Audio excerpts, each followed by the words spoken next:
తెలంగాణ రాష్ట్ర వ్యాప్తంగా ఉపాధ్యాయ దినోత్సవము ఎంతో ఘనంగా నిర్వహించుకుంటున్న సందర్భంగా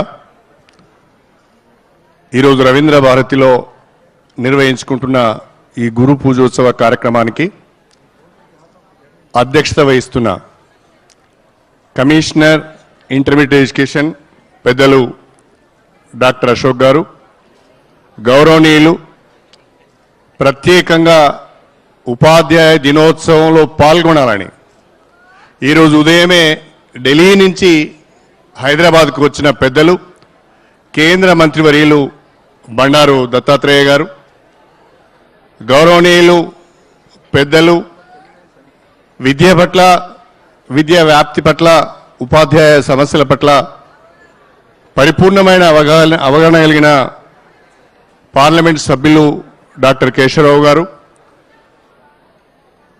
గవర్నమెంట్ చీఫ్ విప్ శాసన మండలి సభ్యులు పెద్దలు సుధాకర్ రెడ్డి గారు, శాసన పరిషత్ సభ్యులు పెద్దలు శ్రీనివాస్ రెడ్డి గారు, పూల రవీందర్ గారు, Telangana state council of higher education chairman పెద్దలు పాపిరెడ్డి గారు, అదేవిధంగా కమిషనర్ టెక్నికల్ ఎడ్యుకేషన్ పెద్దలు ఎంవి రెడ్డి గారు, కమిషనర్ స్కూల్ ఎడ్యుకేషన్ పెద్దలు కిషన్ గారు, సాంఘిక సంక్షేమ గురుకుల పాఠశాలల సంస్థ కార్యదర్శి పెద్దలు డాక్టర్ ప్రవీణ్ గారు, అదేవిధంగా వేదిక పైనున్న మన వైస్ ఛాన్సలర్స్, ఇతర విద్యాశాఖకు సంబంధించిన అధికారులందరికీ ఈనాడు రాష్ట్ర ప్రభుత్వం నుండి ఉత్తమ ఉపాధ్యాయులుగా అవార్డులు అందుకుంటున్న ఉపాధ్యాయులందరికీ, వారి కుటుంబ సభ్యులకు, ఉపాధ్యాయ సంఘాల ప్రతినిధులకు, ప్రియమైన విద్యార్థులకు, మీడియా మిత్రులకు అందరికీ పేరు పేరున నా హృదయపూర్వకమైన తెలంగాణ వందనాలు తెలియజేస్తున్నాను. ముందుగా ఇంతకుముందే సుధాకర్ రెడ్డి గారు చెప్పారు, సెప్టెంబర్ 5న భారతదేశంలో ఉపాధ్యాయ దినోత్సవాన్ని నిర్వహించుకుంటున్నాం. అక్టోబర్ 5న ప్రపంచవ్యాప్తంగా ఉపాధ్యాయ దినోత్సవాన్ని నిర్వహించుకుంటున్నాం. కానీ ఈరోజు మనము సెప్టెంబర్ 8న ఉపాధ్యాయ దినోత్సవం నిర్వహించుకోవాల్సిన అవసరం వచ్చింది. డాక్టర్ సర్వేపల్లి రాధాకృష్ణన్ గారి జయంతిని, వారు పుట్టిన తేదీని మనం ఉపాధ్యాయ దినోత్సవంగా నిర్వహించుకుంటున్నాం.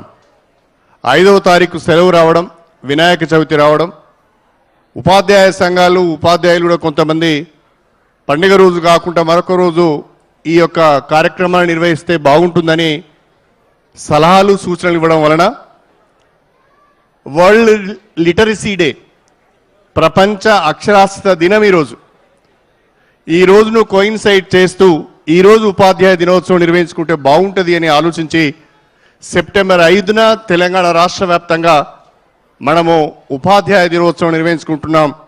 ఈ సందర్భంగా రాష్ట్ర వ్యాప్తంగా, దేశవ్యాప్తంగా ఉన్న ఉపాధ్యాయులందరికీ కూడా నా హృదయపూర్వకమైన శుభాకాంక్షలు తెలియజేసుకుంటున్నాను. ఉపాధ్యాయ దినోత్సవం గురించి, ఉపాధ్యాయుల పాత్ర గురించి చాలా గొప్పగా మన వాళ్ళందరూ కూడా మాట్లాడడం జరిగింది. ఒక ఉపాధ్యాయునిగా పనిచేస్తూ, ఒక ఆచార్యునిగా పనిచేస్తూ ఉపరాష్ట్రపతి నుంచి రాష్ట్రపతి స్థాయికి ఎదిగిన మహనీయుడు డాక్టర్ సర్వేపల్లి రాధాకృష్ణన్. ఆ మహనీయుడు గతంలో ఆచార్యునిగా పనిచేశాడు కాబట్టి ఆయన పుట్టినరోజునే మనం ఉపాధ్యాయ దినోత్సవంగా నిర్వహించుకుంటున్నాం. అయితే మన సుధాకర్ రెడ్డి గారు ఒక విషయాన్ని చెప్పారు, ఉత్తమ ఉపాధ్యాయునిగా ఎంపిక కావటానికి ఈ దరఖాస్తులు పెట్టుకునే పద్ధతి సరిగా లేదు, ఈ పద్ధతిని మార్చాలని ఒక మాట అన్నారు. నాకు కూడా అది వినగానే సరి అయిందేమో అనిపించింది. వచ్చే ఉపాధ్యాయ దినోత్సవానికి మీ దరఖాస్తులు లేకుండానే, ఎవరి పైరవీలు లేకుండానే, మీ దరఖాస్తులు లేకుండానే, ఎవరి పైరవీలు లేకుండానే మీ పనితీరును బట్టి విద్యా వ్యాప్తి కొరకు, విద్యా ప్రమాణాల పెంపు కొరకు పాఠశాల అభ్యున్నతి కొరకు మీరు పాటుపడే విధానాన్ని బట్టి ఉత్తమ ఉపాధ్యాయ అవార్డులు ఇవ్వబడతాయని చెప్పి మీ అందరికీ నేను సవినయంగా తెలియజేసుకుంటున్నాను. అది నాకు చాలా ఆ సలహా నచ్చింది. తప్పకుండా నిజంగా కూడా ఈ ఉత్తమ ఉపాధ్యాయుల ఎంపికలో కూడా పారదర్శకత కొంత లోపిస్తున్నది. అలా కాకుండా నిజంగా పాఠశాల అభివృద్ధికి పాటుపడే వాళ్ళ కొరకు విద్యార్థుల భవిష్యత్తును దృష్టిలో పెట్టుకొని పనిచేసే వారికే ఈ అవార్డులు లభిస్తే వాళ్ళు ఇతరులను ఇన్స్పైర్ చేయడానికి అవకాశం ఉంటుంది. కాబట్టి ఆ దిశగా తప్పకుండా చర్యలు తీసుకుంటామని చెప్పి నేను మీ అందరికీ సవినయంగా తెలియజేసుకుంటున్నాను. ప్రధానంగా ఉపాధ్యాయులు వేదికలకు పైకి రాగానే మనమందరం కూడా ఉపాధ్యాయుల గురించి చాలా గొప్పగా చెప్పుకుంటాం. ఉపాధ్యాయులే సమాజంలో చైతన్యం తీసుకొస్తారు. ఏ దేశ అభివృద్ధికైనా ఉపాధ్యాయులే కారణం, ఏ సమాజ చైతన్యానికైనా ఉపాధ్యాయులే కారణం, ఏ విద్యార్థి అభివృద్ధికైనా ఉపాధ్యాయులే కారణమని మనం చాలా గొప్పగా చెప్పుకుంటాం. అది 100కు 100% నిజం. ఆ నిజాన్ని అదే రకంగా ప్రజలు విశ్వసించే విధంగా, సమాజం విశ్వసించే విధంగా మనం అందరం కూడా కష్టపడి పనిచేయవలసిన అవసరం ఉంది అని చెప్పి ఈ సందర్భంగా మీ అందరికీ కూడా గుర్తు చేస్తున్నాను. ఒక్క విషయాన్ని మాత్రం మనందరం కూడా ఆలోచించుకోవాల్సిన అవసరం ఉన్నది. గౌరవ ముఖ్యమంత్రి గారు నూతనంగా ఏర్పడిన తెలంగాణ రాష్ట్రాన్ని అన్ని రంగాలలో అభివృద్ధి చేయాలని, దీన్ని బంగారు తెలంగాణగా రూపుదిద్దాలని శ్రమ పడుతున్న విషయము, ఆలోచిస్తున్న విషయాన్ని మనందరం కూడా గమనిస్తూనే ఉన్నాం. 6 దశాబ్దాల పోరాటాల ఫలితంగా, అమరుల త్యాగాల ఫలితంగా తెలంగాణ రాష్ట్రాన్ని సాధించుకున్నాం. కష్టపడి సాధించుకున్న తెలంగాణ రాష్ట్రాన్ని ఇష్టపడి అందరి భాగస్వామ్యంతో అభివృద్ధి చేసుకోవాల్సిన అవసరం ఉన్నది. బంగారు తెలంగాణ రూపకల్పన జరగాలి అంటే వేదిక పైన పెద్దలు దత్తాత్రేయ గారు ఉన్నారు, కేశవరావు గారు ఉన్నారు. కాబట్టి బంగారు తెలంగాణ రూపకల్పన జరగాలి అంటే రాష్ట్రంలో మానవ వనరుల అభివృద్ధి ముందుగా జరగాలి. మానవ వనరుల అభివృద్ధి జరగకుండా బంగారు తెలంగాణ సాధ్యం కాదు. మానవ వనరుల అభివృద్ధి జరగాలి అంటే ఉపాధ్యాయులమైన మనమందరం కూడా బాగా కష్టపడి పనిచేయవలసిన అవసరం ఉన్నది. ఉమ్మడి ఆంధ్రప్రదేశ్ పుణ్యమా అని వారసత్వ ఫలితంగా వచ్చిన మనకు వారసత్వంగా వచ్చిన ఫలితాలు ఏంటి అంటే మానవ వనరుల అభివృద్ధిలో ఈ రాష్ట్రం చాలా వెనుకబడి ఉన్నది. దేశంలోని ఇతర రాష్ట్రాలతో పోల్చుకున్నప్పుడు మానవ వనరుల అభివృద్ధిలో అది లిటరసీలో కానీ, హైయర్ ఎడ్యుకేషన్లో ఎన్రోల్మెంట్లో కానీ, ఎడ్యుకేషన్ స్టాండర్డ్స్లో కానీ, ఇతర విషయాలలో మనం చాలా వెనుకబడి ఉన్నాం.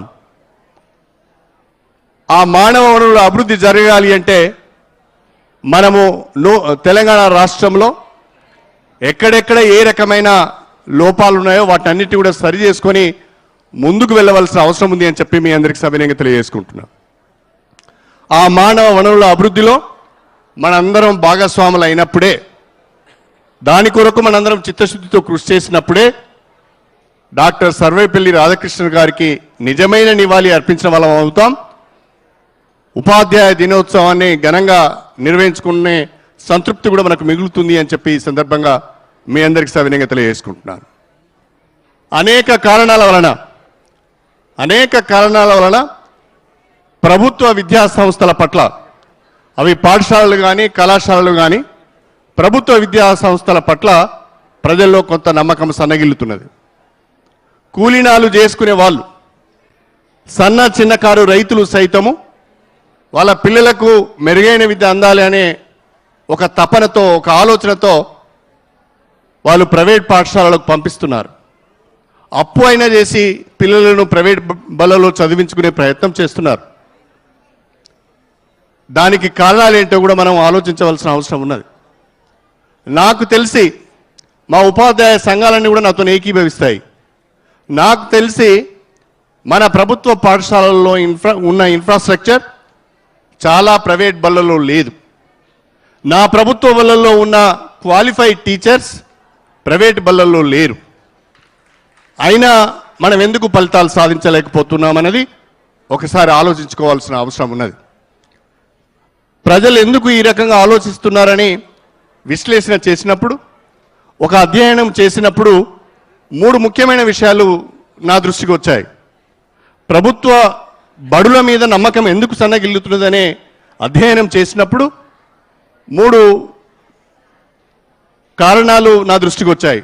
అందులో మొదటిది, ప్రభుత్వ బడులలో సరి అయిన మౌలిక వసతులు ఉండడం లేదు అని, ఆశించిన రీతిలో ఇన్ఫ్రాస్ట్రక్చర్ ఉండడం లేదు అనేది ఒక మొదటి ఆరోపణ. రెండవది, తల్లిదండ్రులకు ఎందుకో కానీ ఇంగ్లీష్ మీడియం పైన కొంత మోజు పెరిగింది. పిల్లల్ని ఇంగ్లీష్ మీడియంలో చదివిస్తే వాళ్ళు యోగ్యులవుతారు, వాళ్ళ కెరీర్లో వాళ్ళు నిలబడగలుగుతారు, ఉద్యోగాలు సంపాదించుకుంటారనే ఆలోచనలో భాగంగా ఇంగ్లీష్ మీడియం స్కూల్స్ పంపించే ప్రయత్నం చేస్తున్నారు. మూడవది, ప్రభుత్వ బడులకు ఉపాధ్యాయులు సరిగా రారు అనే ఒక అపవాదం ఉన్నది. అయితే ఈ 3 కారణాలకు కూడా మనం సమాధానం చెప్పగలగాలి. అప్పుడే ప్రభుత్వ పాఠశాలను కాపాడుకోవడానికి వీలవుతుంది అని చెప్పి ఈ సందర్భంగా గుర్తు చేస్తున్నా. ఈ ప్రభుత్వ బడులు ఈ రకంగా ఉండటానికి కారణము మీరంటే మీరని ప్రభుత్వం ఉపాధ్యాయుల మీద, ఉపాధ్యాయులు ప్రభుత్వం మీద, ప్రజలు ఉపాధ్యాయుల పైన, లేకుంటే ప్రభుత్వం ప్రజలపైన మనం ఒకరిపైన ఒకరు విమర్శ చేసుకొని కాలయాపన చేస్తే ఫలితం ఉండదు. ఎవరికి వారు వాళ్ళ పరిధిలో బాధ్యతతో పనిచేయగలిగినట్టయితే ప్రభుత్వము, ఉపాధ్యాయులు, ప్రజలు కూడా అందరూ కూడా ఎవరికి వారు బాధ్యతతో పనిచేయగలిగినట్లయితే తప్పకుండా మన పాఠశాలలకు పూర్వ వైభవం తీసుకురావడం పెద్ద పని కాదు అనేది నా బలమైన నమ్మకము అని చెప్పి మీ అందరికీ సవినయంగా తెలియజేసుకుంటున్నా. అందుకే ప్రభుత్వ వైపు నుంచి చేయవలసిన పనులు ఏమున్నాయో వాటిని ముందుగా చేసే ప్రయత్నం చేస్తున్నాం. ఇవాళ ఇన్ఫ్రాస్ట్రక్చర్ లేదు, పాఠశాలల్లో సరైన వసతులు లేవు, టాయిలెట్స్ లేవు, రన్నింగ్ వాటర్ లేదు, బడిని ఊడ్చేవాళ్ళు లేడు, నీళ్లు పెట్టేవాళ్ళు లేడు, గంట కొట్టేవాడు లేడు, టాయిలెట్స్ శుభ్రం చేసేవాళ్ళు లేరు అనే అనేక రకాలైన సమస్యలను మనం ఎదుర్కొంటున్నాం. వీటన్నిటినీ కూడా పరిష్కారం చేసే దిశగా తెలంగాణ ప్రభుత్వం ప్రయత్నం చేస్తున్నది. మీకు తెలియంది కాదు, ఈ ఒక్క సంవత్సరంలోనే మన స్టేట్ ప్లాన్ ఫండ్స్ నుంచి కానీ, RIDF నిధుల నుంచి కానీ, సర్వశిక్ష అభియాన్ RMSA నుంచి కానీ దాదాపు 1500 కోట్ల రూపాయలను మొబిలైజ్ చేసి ఇవాళ మనము అడిషనల్ క్లాస్ రూమ్స్ కొరకు కానీ, టాయిలెట్స్ నిర్మాణం కొరకు కానీ, రన్నింగ్ వాటర్ కొరకు కానీ మనం ఖర్చు చేయబోతున్నామని చెప్పి మీ అందరికీ సవినయంగా తెలియజేసుకుంటున్నా. అంతేకాకుండా నేను రాష్ట్ర ఉప ముఖ్యమంత్రిగా, విద్యాశాఖ మంత్రిగా మన రాష్ట్రంలో ఉన్న 119 మంది ఎమ్మెల్యేలకు నేను లేఖలు రాయడం జరిగింది. మీ నియోజకవర్గాలలో పాఠశాల యొక్క పరిస్థితులను అధ్యయనం చేయండి. మీ నియోజకవర్గాలలో ఎక్కడైతే మినిమం బేసిక్ ఫెసిలిటీస్ లేవో వాటిని క్రియేట్ చేయడానికి మీ CDF నుంచి 1 కోటి రూపాయలు ఇవ్వండి. మేము స్పెషల్ డెవలప్మెంట్ ఫండ్ నుంచి 1 కోటి రూపాయలు ఇస్తాము. విద్యాశాఖ పరంగా 3 కోట్ల రూపాయలు ఇస్తాము. ఆ రకంగా ఒక్కొక్క నియోజకవర్గానికి 5 కోట్ల రూపాయల పనులను మంజూరు చేస్తామని చెప్పి 600 కోట్ల రూపాయలకు ప్రణాళికలు తయారు చేసి మేము పంపించాం. అందులో 40 మంది ఎమ్మెల్యేల నుంచి మాత్రమే ఈ రోజు వరకు ప్రతిపాదనలు వచ్చాయి. త్వరలోనే అవన్నీ కూడా మంజూరు చేయబోతున్నామని చెప్పి ఈ సందర్భంగా మీ అందరికీ సవినయంగా తెలియజేసుకుంటున్నాను. అది కాకుండా ఇక్కడ చాలామంది మా ఉపాధ్యాయ మిత్రులు ఉన్నారు. గతంలో మీరందరూ కూడా చెప్పేది, సార్ ఊడ్చేవాడు లేడు, నీళ్లు పెట్టేవాడు లేడు, గంట కొట్టేవాడు లేడు, టాయిలెట్స్ కడిగేవాడు లేడని మీరందరూ కూడా చెప్పేది. ఈ సమస్యకు పరిష్కారం కనుగొనాలనే ఈ సంవత్సరం గణనీయంగా మనం స్కూల్ గ్రాంట్స్ పెంచుకున్నాం. ఇవాళ జిల్లా పరిషత్ హై స్కూల్కు స్కూల్ గ్రాంట్ కింద 1 లక్ష రూపాయలు ఇస్తున్నాం. ఆ 1 లక్ష రూపాయలతోని 2 వర్కర్స్ను అక్కడున్న హెడ్ మాస్టర్ కానీ, అక్కడున్న స్కూల్ మేనేజ్మెంట్ కమిటీని కానీ ఏర్పాటు చేసుకోమని చెప్తున్నాం. వాళ్ళ ద్వారా స్కూల్ ఊడవడం కానీ, తూడవడం కానీ, లేదా మంచినీళ్ళు పెట్టడం కానీ, టాయిలెట్స్ కడగడం కానీ, మొక్కలకు నీళ్లు పోయడం కానీ ఇవన్నీ పనులు కూడా చేసుకోవాలని చెప్తున్నాం.